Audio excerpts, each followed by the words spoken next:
What's happening, everyone? Thank you so much for joining us on this Adventure Box podcast brought to you by Historical Conquest. Okay, so we're going to get right into what we're talking about. We're talking about an epic battle, but not in the way of cannons and fire and guns and so forth. Today, we're going to be talking about another type of battle. This is more of a political battle. Yes, this is the first real political battle of the American country. Sorry, the United States altogether. So this is actually, interesting enough, we had a divide before, but they were not political parties. We had the Federalists and we had the Anti-Federalists. They were basically a division, but not established political parties. But then there was two main people that came up with two different stances that very much sided against each other. And when George Washington was in control, he brought these two sides together and was able to create this more perfect union. Again, not perfect, more perfect than any other nation out there even to this point. What they did was, what George Washington did is that he actually listened to both sides. He worked with both sides, and because he was such a unifying individual, he was able to bring all sides together. But there was a time after 2 terms, after 8 years of George Washington, he said, I'm done. I wanted to be in retirement before I became president. I'm going back to retirement. Didn't last much longer after going back to retirement, but he said I was going back to retirement and he was done. So at that point, there had to be an election. This is the election of 1800, and we're going to be talking about that very soon. Now, interesting enough, with this election, you want to say that the election in 2024 was bad because of the divide? Holy cow, you have never seen a battle as you did in 1800. You haven't even seen a battle since I think it was around 1808 or 1812. We'll go into it as we get there, but I can't remember the exact year. But that's even worse. It gets worse. So let's go over first the political parties. So today we're going to be talking about the divide, of course, like we were talking about. It's going to be the Federalists. Yes, they actually stated the name Federalist, created by a party led by Alexander Hamilton, and the Democratic Republican Party. Wait a minute. Democratic Republican. We talked about this last week. Right now we have Democrats and we have Republicans, but we used to have the Democratic Republican Party. This was led by Thomas Jefferson. Now remember, if you remember, Alexander Hamilton wanted a strong nation, centralized government. He said, we need to have a government that was strong enough to fulfill all issues. Well, Thomas Jefferson was the other side where he said, we need more states' rights, we need more individual rights. Because of Thomas Jefferson, we were able to get the Bill of Rights. Thomas Jefferson and a whole bunch of others, we were able to get the Bill of Rights, who championed states' rights and individual rights. So these divisions shaped the future of American politics, leading to what we basically have right now. More dramatic, more propaganda, more fighting. So if you want to be able to push back to an actual place where the country started becoming divided, sorry to say, it's not actually the political parties. It was the Federalists and the Anti-Federalists. It was ever since the very beginning. But it was during that time that we had the Federalists and the Anti-Federalists that we actually had a government put together that could withstand the lengths of time and debate. And the reason why I say that is because you had two completely different sides fighting over creating a constitution that was rock solid. Then, not just that the Constitution was rock solid, thanks to people in the Anti-Federalists, we were able to get a Bill of Rights that basically said the government cannot encroach upon our rights, as stated in the first 10 amendments, and then all those afterwards. So this is why they were so important. But I'm getting a little ahead of myself, so let's step back to about 1790, the 1790s, and explore somehow how the political parties were born and how America's first major political showdown came to be. Okay, and we're going to get into some really fun things, including a video I've got for you, so stay tuned. So let's talk about the formation of the political parties. Okay.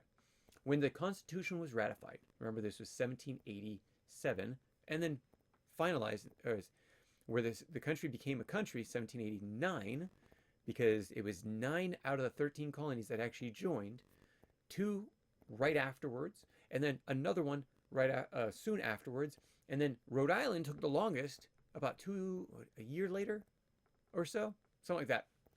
Many of the founding fathers disliked the idea of this fraction. What do we like? We like this fraction? No, we hated this fraction too. We believed that they would basically divide the country. The founding fathers believed this. And that's basically what we're seeing at this point. But it's grown, people would say, worse and worse and worse, but they don't understand history and how it was actually worse when it first started off. And we've had ups and downs the whole time, getting to this point that we're at right now. So, no longer the Federalists versus the Anti-Federalists. It was the Federalists versus the Democratic Republicans. So again, Democratic as in voice of the people. Republican being we are all represented. So a Republican is someone that believes in being represented in Congress. Democratic Republican. So people's choice through the people that we elect. That's the name, how the name came to be. Okay, so let's go to the Federalists first. This party was led by Alexander Hamilton. Come to find out, Alexander Hamilton actually did a lot of things under the table to actually, there's a song I learned a long time ago. Washington, Adams, Jefferson, Madison, Monroe, Adams, Jackson, and so forth.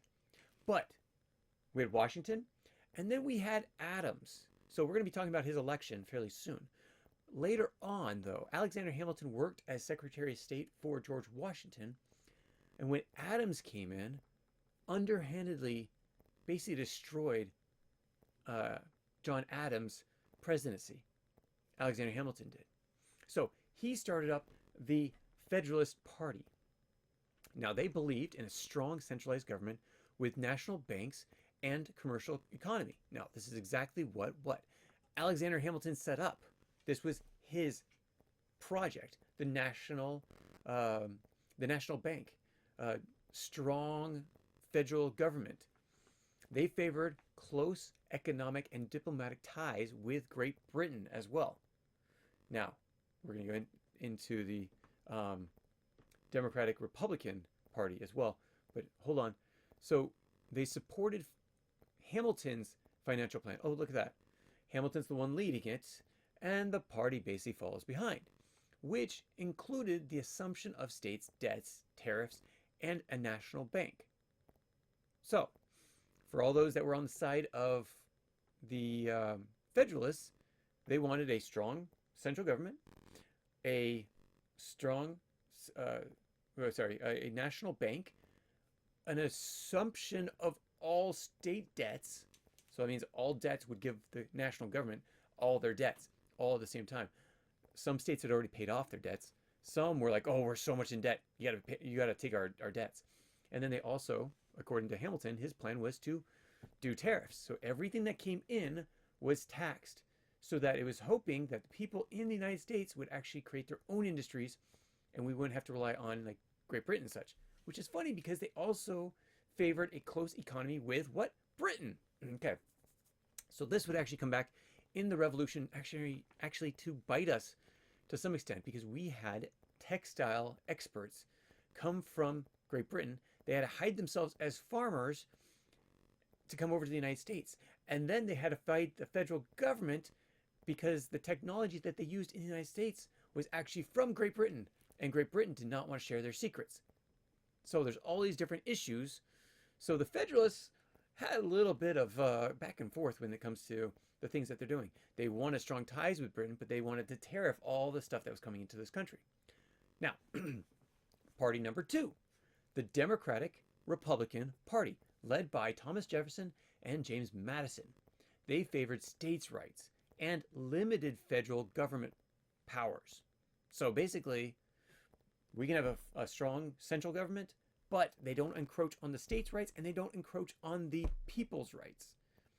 They wanted an agrarian society where farmers had more political influence than even the politicians. They wanted to have a full round where everyone had a voice. So they also supported France over Britain. Now, when we get to the War of 1812, you'll actually find out that the War of 1812 actually started as part because there was a French and British fight. And because of this, they didn't want to side with either side, France or Britain. And there's fighting all the time between Britain and France, all the time. Okay, so they supported France over Britain in foreign policies and also the French Revolution. Now, George Washington set a stance when it came to the French Revolution. The big thing that they wanted is they wanted to make sure that during the Revolution, the United States did not demonize, did not make an enemy of Great Britain, who was their biggest trading partner, and also France, who had done so much for them. So they basically said, we're out. And they had a great excuse too, because they were brand new. The US government didn't have really any strength, minus whatever they could put together, scrounge together, much like they did for the American Revolution. So they said, hey, you two, you can fight, but we are staying out of this. We will not support either one of you because we are just starting up. You have to respect that we want to put our house in order before we can support anybody. And they were okay with that till a point, and we're going to get into that when we go to the War of 1812 next month. As of right now, birth of the nation. Well, sorry, 2 months from now. Next month is the melting pot, that is the United States. Okay, now, they also opposed Hamilton's financial plan, fearing it gave too much power to the national government. National bank, one currency, national power over states and people. So that was the battle. Okay, so I've got a great video I wanted to show you that basically shows exactly this. So here we go for an epic rap battle. Rap battles of freedom. Alexander Hamilton versus Thomas Jefferson. Begin. My name is Alexander Hamilton, out of my way, son. I got the largest army, thanks to my bank, I could pay for one. I started out poor, now I'm on the $10 bill. You used to be on the 2 till it got killed. Coming down from the north, rolling with my businessman. Getting rich thanks to tariffs, got my loose interpretation. Now I believe the rich should be running the show. Yeah, it's best for the rest, so let your common man go home. Jefferson here, I think I heard a faux pas. Stop all your bragging and go home to your mama. Big government, huh? Yeah, no problems there. Just stripping off your rights till you're standing in your underwear. The industry's good, yeah, for a couple rich guys. Workers losing independence. Forget the 4th of July. I come from the rich, but I believe in the poor.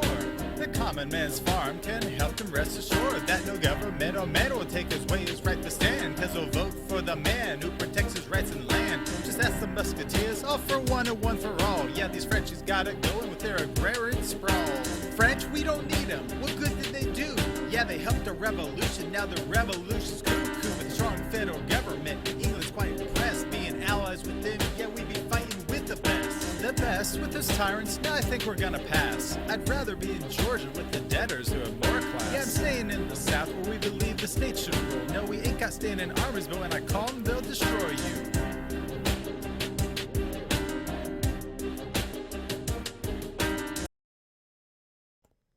Okay, there you go. It wasn't the best epic rap, but it was so much actually better than the epic rap battles that are on YouTube. I mean, I used to love them, but now they're all full of swearing and junk. I actually appreciate this for actually giving history with their rendition, or his rendition, one person, as you can see. But yeah, so this is a battle that was going on between two people. Let me give you the actual people. Jefferson and Alexander Hamilton. Okay, so let's go through some of the things that they actually believed. The role of Washington's presidency. So George Washington remained neutral. Again, two fractions. The Federalists and the Anti-Federalists then became the Federalists versus the Democratic Republican. So in 1796, Washington warned against political parties in his farewell address. He feared that they would actually create a divide and corruption. Holy cow. It's like what we see today. divide. And look what happens with Doge going through the federal government. All this corruption that we're finding that's in there, all this money that's being wasted that comes from our taxpayers' money for the federal government to pass out to friends and family of the political party that's in power. That can't be. For a working, functioning government, you cannot have corruption. This is one of the reasons why Ukraine, before the war, was in so much trouble. It wasn't because Russia was coming after them, it's because they were so corrupt. They were known as the #1 most corrupt government in the world. Now, that's interesting to say because I think Russia was probably also very, very corrupt. Dictatorships corrupt. But maybe it was that Ukraine was more one of the most democratic countries that's also corrupt. Or maybe it was the most European country that was more corrupt. Because, China and Russia and all these other ones, holy cow. I can only imagine the type of corruption that goes through because there's only like one person in power forever. South Korea, Iran, all those. Anyone that you can't get rid of the president or the leader over the country is just swarming with corruption because they get to call their own friends to do things. They get to make sure that nobody checks and balances their stuff, which is what made the United States so different. So I'm going to tell you about one conflict. Here's a very important one. This one's called the Alien and Sedition Act. And we're going to go over this later on when we talk about John Adams, because this is his policy. But for a quick summary, during John Adams' presidency, around 1797 to 1801, tensions between Federalists and the Democratic Republican reached a breaking point. Yeah, one of the two. The Alien Sedition Act was in 1798 and made it illegal to criticize the government. What? Are you serious? Oh, wait. Huh. We had a little bit of that during COVID as well. But yeah.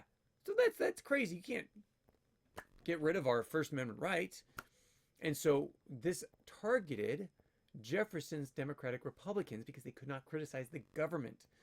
So again, we're not going over the whole Sedition Act. We're just going over this part.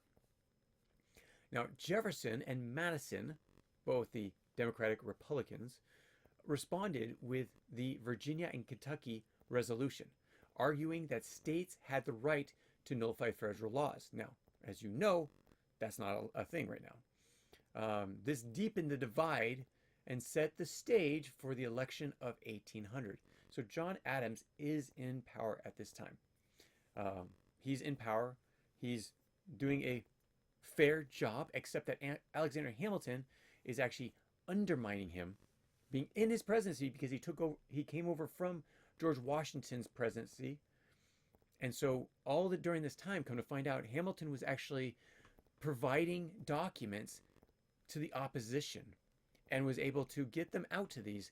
And so it created this huge divide. Now, we could go over, let's see, I actually thought we were actually going to go over Adams' presidency, but I think it's in the textbook. We're bypassing that because we actually have to finish the curriculum. I was just told that we're trying to finish the curriculum this week so we can go into the next one, the melting pot, because we're running out of school weeks left. Okay, so the next thing to talk about is the election of 1800. So John Adams is in play. He's in power. He is a Federalist or part of the Federalist Party. At the same time, also his VP pick, which was not his VP pick per se, but a person that was going in for VP to be matched with him, was Charles C. Pinckney. So on the other side was the Democratic Republican Party, where you had Thomas Jefferson for president and Aaron Burr as the VP. Okay, so what happens? Key issues during this election. The Federalists accused Jefferson of being an atheist, first thing, and a supporter of the French Revolution and the violence that had been over there. So, atheists, so they claimed he was an atheist, but it's actually not true. There is a lot of faith-based information on Thomas Jefferson. You can find it. I'll let you do your own. But this was one of its propaganda because the country was Christian or other denominations of faith. So they actually wanted someone that had faith. But this was one of the propagandists putting out there, trying for Alexander Hamilton to get rid of Jefferson. So, also the French Revolution. He wanted, the Federalists were siding with the French, and supposedly he liked the French Revolution violence, which was basically beheading of all of their leadership. Okay, so Jefferson liked the French, he liked the freedom, but he also worked with the French and the government there. Interesting. So the Democratic Republicans accused Adams of being a monarch, that he wanted to be a monarch, so who wanted basically to limit free speech, as in, remember, the Sedition Act. Okay, so Adams, his worst part was probably the Sedition Act, making it so that people couldn't speak out against the government. Well, that was pretty dumb. So Adams didn't even really go up for the running for the next term. He was out. He's done. Wasn't going to take it anymore. So he stepped aside and let new people come in to run for it. Again, this was, no. I'm wrong, and I will take it. John Adams was running for president. I already said that. When he stepped down, as in when he lost, that's when he decided he was going to step down. He was done with it, with politics and all. And so let's get that part straight. So they accused Adams of basically wanting to limit free speech and become a ultimate dictator. Now, Adams actually believed in the 2 terms policy that George Washington set up. This was not written into law, but he did say that he would actually just stay for 2 terms. There's John Adams. At the same time, he was being accused of being a monarch and wanting complete power. Oh, I think that's exactly what the same rhetoric people use today in last year's election, right? That someone was going to be a dictator, fascist, and try to run as a monarch for the rest of his life. I think I remember that a few times by most of media, right? Okay, so let's go over it.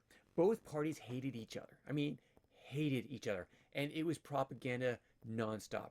I mean, we have propaganda today, but they had some of the worst propaganda because you couldn't actually fact check anything. So anyone could say anything, and you couldn't get a fact check on either side. And then you couldn't get that information out very well. So here's the big boiling point. This is the biggest part where it almost became a breaking point, the election. Okay, so under the original Constitution, electors cast 2 votes, one for president, one for vice president. Jefferson and Burr, both Democratic Republicans, tied with 73 electoral votes. Jefferson and Burr. Okay, throwing the election into the House of Representatives. Now, remember, who was Jefferson and who was Burr? We had Jefferson, the Democratic Republican Party, running for president, and Aaron Burr running for VP candidate. Okay, but Aaron Burr was actually tying with Jefferson. Okay, so in their own party, Adams was out. He did not get that much support. It was those in the Democratic Republican Party who basically got all the support. Now, this was a really big issue because how do you solve a 73 vote? Well, there was not anything really written about that. So the Federalists controlled the House, and they had to break the tie. Right? They controlled the House, and the House is the one going to be voting on it. Oh, wait a second. So many of them hated Jefferson and wanted Burr to be president instead. Now, Alexander Hamilton, again, a Federalist, he was a Federalist. He hated Burr. And because he knew he could work with Jefferson, because he's been working with him through the Washington presidency And then afterwards, too. So he basically undermined Burr. This really made Burr mad. So after 36 rounds of voting, that means they could not break the tie for 36 rounds until Alexander Hamilton came in and basically pushed people to vote for Jefferson. Everyone was such at a stalemate. 36 votes. And that did not happen all in the same day. It took days to do all these votes. And lobbying between the two sides. Not the two parties, the same party, but Burr and Jefferson. Why does the war in 1800 matter? First, so we wanted a beautiful transition of power between political parties, proving that democracy worked. Problem was, it didn't. It was such a kerbuckle. It's a really fun word to say. It was such a big issue.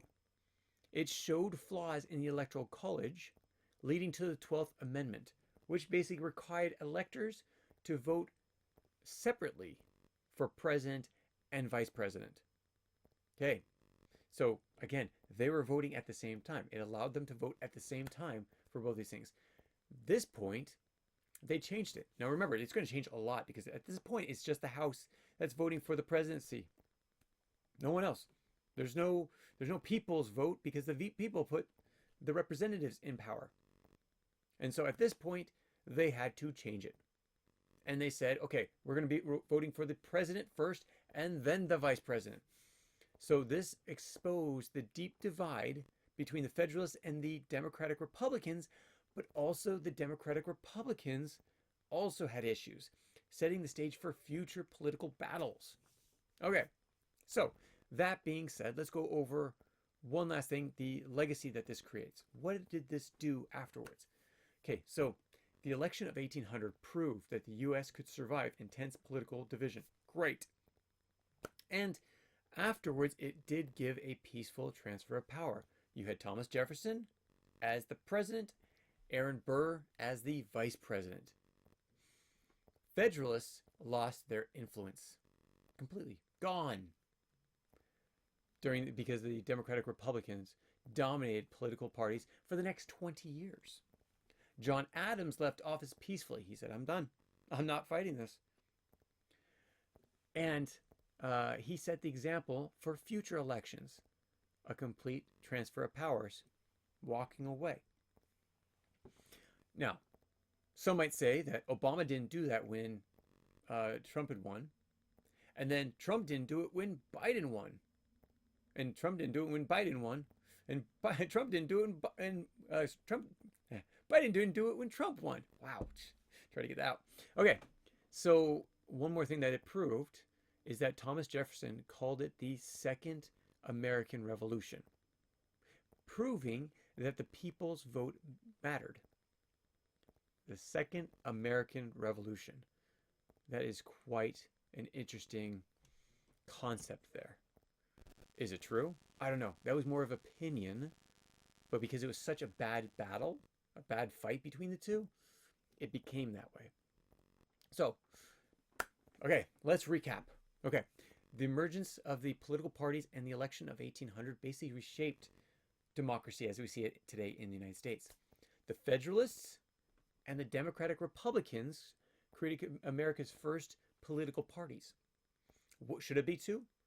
Was it always two? It's always been two. Should it have been two? Actually, there was a time it was actually three, which is when Abraham Lincoln became president, because Abraham Lincoln came in. You had the Democrat Party for the North, the Democrat Party for the South. You had the Whigs, who were very small at the time, and you had the Republicans. Well, everyone was basically divided with the other three, and you had George Washington take over. Now, George Washington had the chance where he might have actually had to have a coalition party, because there's so many other parties, which means you have to team up with another political party in order to get enough votes to have 50%. Luckily, Abraham Lincoln did not need it. But what would happen if we had 3, 4, or 5 different parties? you have a coalition party. You can look at Israel. You can look at a lot of our other, what was the other one that just came up just recently? Oh yeah, Germany. Germany is now going into a coalition party. France has a coalition party. Their governments are always having issues. We have issues, but they really have issues. So having the two-party, not always the negative. But is it bad that we have to just basically side with those other two? No, we can always pick a third. That's up to us as the people. And if we find one that we want to support and we know that they can win over the other two, great, let's do it. But if you know that one of the other two are going to win, a lot of times you're like, well, I have to side with one of them because I definitely do not want A to win. I have to support B just because A would win if I went to C. If I went to another party, then A would win, and I do not want them to win, which is why we usually stick with two political parties. Okay, that's it. Now for your engagement question, your call to action, your action question.